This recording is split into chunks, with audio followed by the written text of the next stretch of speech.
F-35.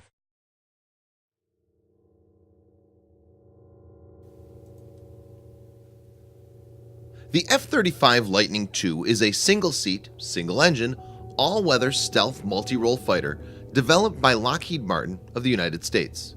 The Pentagon began the F-35 program in 2001 with an aim to develop a cost-effective replacement for the U.S. military's F-15, F-16, and F-18 fighters, reconnaissance aircrafts, as well as A-10 close air support warplanes. The fifth-generation fighter aircraft will be in service till 2050. Apart from the United States, the United Kingdom, Italy, the Netherlands, Canada, Turkey, Australia, Norway, and Denmark are also part of the program. Several additional countries have ordered or are considering ordering the F-35. Israel committed to purchasing up to 75 F-35s. The aircraft is designated F-35I, as these have been customized for Israel, and there are unique Israeli features installed on them. On the 12th of December 2016, Israel began receiving its first F-35Is. Reports have emerged that an Israeli F-35 was shot at by Syrian air defense forces using S-200 air defense system. The Russian S-200 is a long-range, medium to high-altitude surface-to-air missile (SAM) system designed in the 1960s to defend large areas from bomber attacks or other strategic aircraft. Each battalion has 6 single-rail missile launchers for the 10.8-meter long missiles and a fire control radar. Starting in January 1983, Syria received supplies of the S-200 missiles from the Soviet Union. In this video, Defense Updates analyzes if the Russian-made Syrian S-200 was able to detect the F-35 and even damaged it by firing at it. Number 4.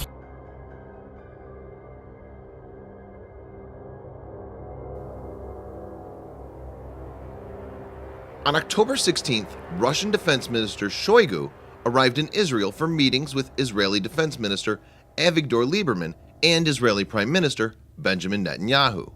The sides were reportedly set to discuss the situation in the region, including Syria, the fight against terrorism, as well as military and technical cooperation.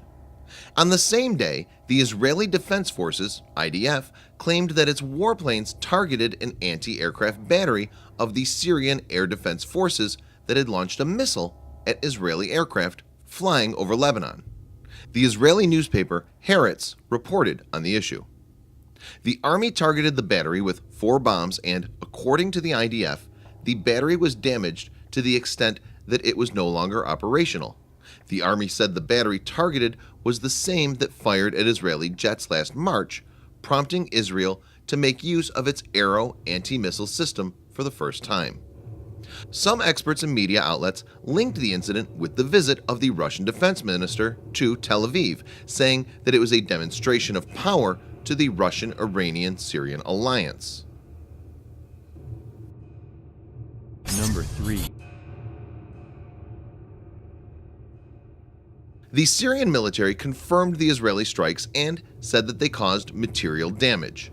According to the Syrian Defense Ministry statement, Israeli warplanes violated Syria's airspace on the border with Lebanon in the Baalbek area. The incident took place at 8:51 a.m. local time.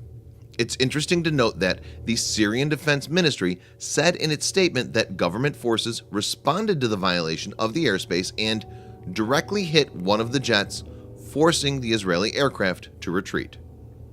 According to the available information, the Syrian Defense Forces used an S-200 missile against the Israeli warplane. The Russian-made missile is the most advanced long-range anti-aircraft system operated by the Syrian military. This statement contradicts the Israeli claim that no hit was confirmed. But a few hours after the missile incident with Syria, the Israeli media reported that an Israeli Air Force F-35 stealth multi-role fighter went unserviceable as a result of an alleged bird collision during a training flight. The incident allegedly took place 2 weeks ago, but was publicly reported only on October 16th. However, Israeli sources didn't show any photo of the F-35 warplane after the so-called bird collision. Let's now dig deep and analyze the two aspects, detection of F-35 and hit and damage. Number 2.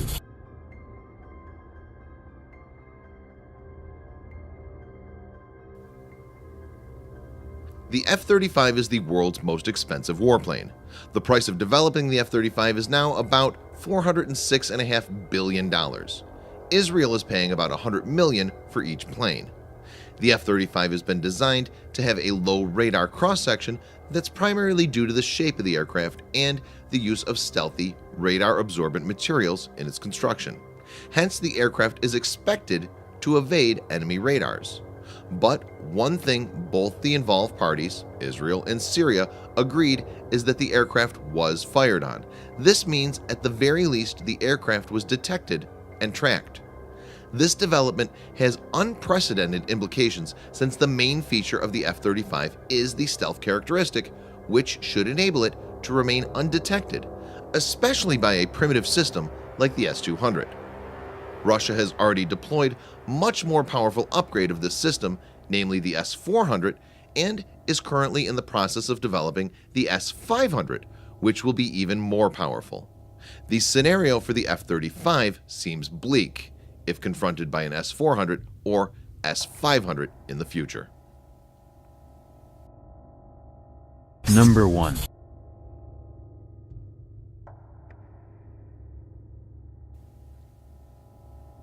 The Israeli statement about bird collision has substance.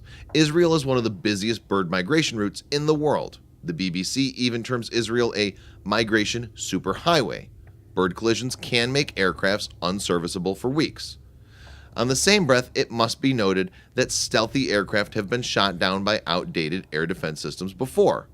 On the 27th of March 1999, during the NATO bombing of Yugoslavia, F-117A was shot down.